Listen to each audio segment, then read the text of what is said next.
මේ රොකට් තාක්ෂණය කවරදාක කවුරුන් විසින් සොයාගත්තද කියන්න නිශ්චිත සාක්ෂි තාමත් නැහැ.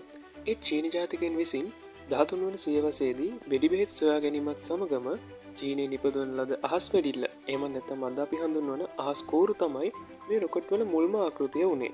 මේ අහස් වෙඩිල්ල නිර්මාණය කිරීමේදී එයාලා භෞතික විද්‍යාව එහෙම නැත්නම් රොකට් තාක්ෂණය පිළිබඳව නීති කිසිම දෙයක් දැනගෙන හිටියේ නැහැ. ඒ වෙනුවට එයාලට තිබුණේ අත්දැකීම් සහ උත්සාහය පමණයි. එහෙනම් අද ඉඳන් පටන් ගමු අපි රොකට් තාක්ෂණය ගැන මුලින් ඉඳන් ඉගෙන ගන්න.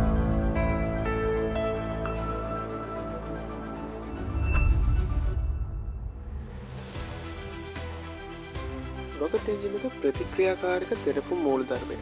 එහෙම නැත්නම් රියැක්ටිව් ත්‍රස්ට් ප්‍රින්සිපල් එක පිළිබඳව මූලිකම සිද්ධාන්තය මහා දාර්ශනික නිව්ටන්ටත් කලින් පළමුවට ලෝකයට ඉදිරිපත් කළේ ඊජිප්තු ගණිතඥයෙකු සහ නාමනිපැයම්කරුවෙකු වූ පුද්ගලයෙකු විසින්.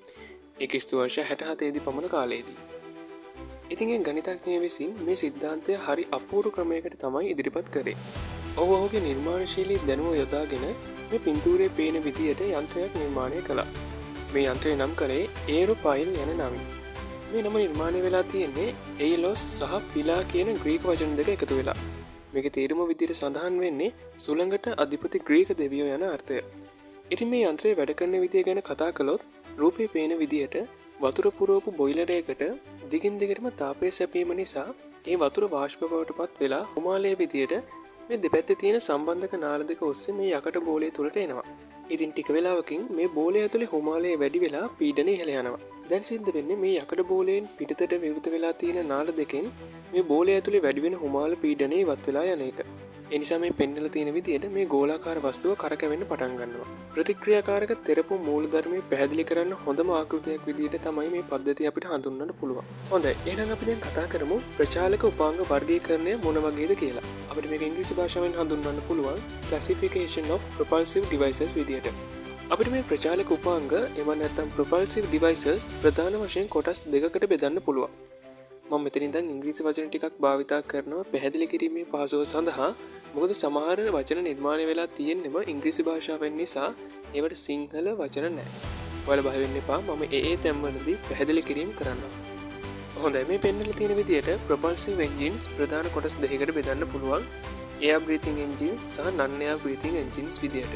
සරලවම කිව්වොත් මේ air breathing engines කියන්නේ එන්ජින් එකේ තියෙන ඉන්ධන දහනය කිරීම සඳහා එයට අවශ්‍ය දහන පෝෂකයේ විදියට ක්‍රියා කරන ඔක්සිජන් වායුව අවට වායුගෝලයෙන් ලබා ගනිමින් ක්‍රියා කරන එන්ජින් වර්ගයක්. මේ එළියෙන් ගන්න ඔක්සිජන් එහෙම නැත්නම් දහන පෝෂකය අපි ඔක්සිකාරක එහෙම නැත්නම් ඔක්සිඩයිසර් කියලා ඉංග්‍රීසි භාෂාවෙන් හඳුන්වනවා.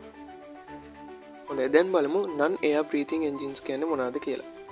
මේ non air breathing engines කියන්නේ එන්ජින් එකේ තියෙන ඉන්ධන දහනය කිරීම සඳහා ඒකට ඕන වෙන දහන පෝෂකය එහෙම නැත්නම් ඔක්සිජන් වායුව අවට වායුගෝලයෙන් ලබා ගන්නව වෙනුවට ඒ ඔක්සිජන් වෙනම ගබඩා කරලා තියාගෙන ඉන්ධන දහනය කිරීමේදී යොදා ගැනීම.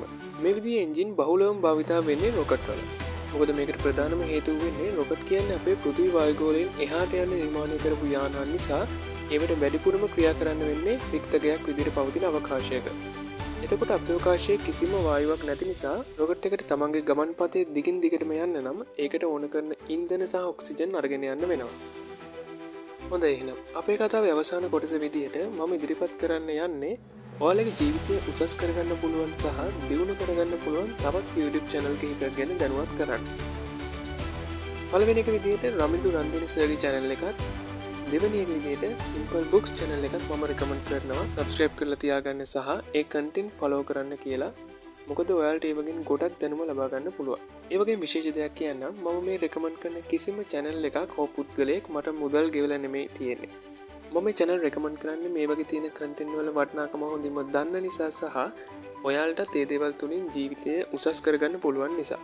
හොඳයි, එහෙනම් මේක තමයි මූලිකම ආරම්භය අපේ රොකට් තාක්ෂණය ගැන ඉගෙන ගන්න යන ගමනේ. ඉතින් ඊළඟට තවදුරටත් මේ රොකට් වැඩ කරන්නේ කොහොමද, ඒ වගේම මේවා හදන්නේ කොහොමද කියන එක ගැන කතා කිරීමේ බලාපොරොත්තුවෙන් සමුගන්නවා ඊළඟ වීඩියෝ එකෙන් හමු වෙමු. සුබ දවසක්.